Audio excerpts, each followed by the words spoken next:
mag-harvest ng ampalaya. First, kumuha ng wrapper. White to. Tapos, piliin mo yung ganito. Pwede na to. Size, check. Yung laki, hindi to masyado malaki. Pero, nalabas na yung mga muscle niya. Pwede na. Hindi siya, o pwede na siya. Yung hindi siya pointed. Pag ganitong size, hindi.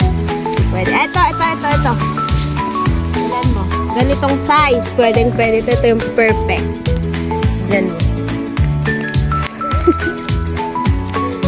Ano? Ito pa, wait lang. Tapos, pagkatapos nito marap, kukunin na siya yung alalay ko ang magkakat yung bata ko. Siyempre, so siya.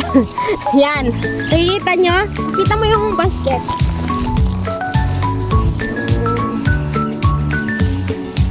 Yung silingerang may alalay.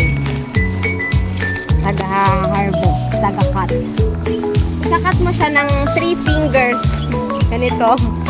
Kita mo? Ganyan. Alam na. Now you know. Okay na.